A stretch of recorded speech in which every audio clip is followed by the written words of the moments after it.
இப்போ இவங்க பயப்படுறாங்க. உடனே இவங்க என்ன பண்றாங்க, ஆலோசனை கூப்பிடுறாங்க தாருன் நத்வால. அதாவது தாருன் நத்வாங்கிறது அவங்களுடைய சட்டசபை மாதிரி, அது காபத்துல்லா பக்கத்திலேயே இருக்கும். அதே மதரசாவும் அதுதான், எல்லா மர்கஸும் அதுதான். எப்படி மஸ்ஜித் நபவி ஆலினாலா இருந்துச்சோ அது மாதிரி தாருன் நத்வா வந்து குறைஷிகளுக்கு ஆலினாலு.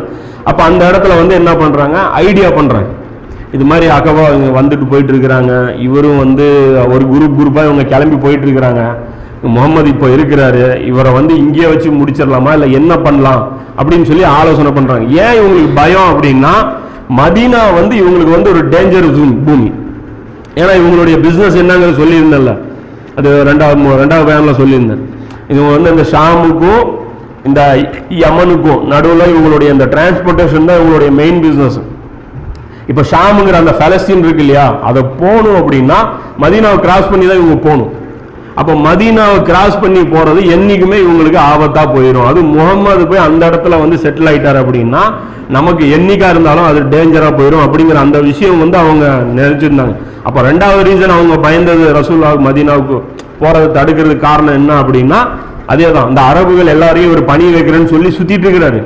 இவர் அங்க போயிட்டாருன்னா நம்மளை பணி வச்சிருவாரு, அப்ப அந்த ஒரு இவருக்கு கீழே நம்ம வர வேண்டியது இருக்கும் அப்படின்னு சொல்லி பயப்படுறாங்க. இதுல வந்து முக்கியமா உட்காந்து ஒரு தலைவர்கள் வந்து ஆலோசனை பண்றாங்க. 12 பேர் பெரிய பெரிய தலைவர்கள், அபு ஜஹில், உத்துபா, ஷைபா, அபு சுஃபியான், உமையா, இவங்க எல்லாருமே உட்காந்து ஆலோசனை பண்றாங்க. இதே நேரத்துல இப்லீஸும் மனித உருவத்துல வர்றான், ஒரு கிழவன் மாதிரி ஒரு மனித உருவத்துல இப்லீஸும் வர்றான்.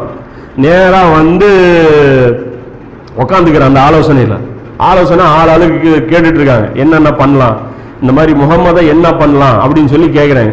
முதல்ல ஒருத்தன் ஆலோசனை சொல்றான், அவரை துரத்திட்டு நிம்மதியா இருக்கலாம் அப்படிங்கிறான்.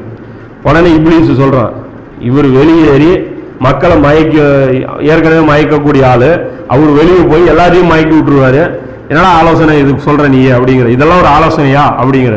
ஆமாம்மா இது சரியில்லை ஆலோசனை அப்படின்னு சொல்லிட்டு கேன்சல் பண்றாங்க. ரெண்டாவது என்ன சொல்றாங்க அப்படின்னா, கைதி ஆக்கிடலாம், பிடிச்சு இவங்க சிறைப்படுத்தி வச்சுக்கலாம் அப்படின்னு சொல்லி சொல்றாங்க. அதையும் இப்லீஸ் அப்ஜெக்ஷன் பண்றான்.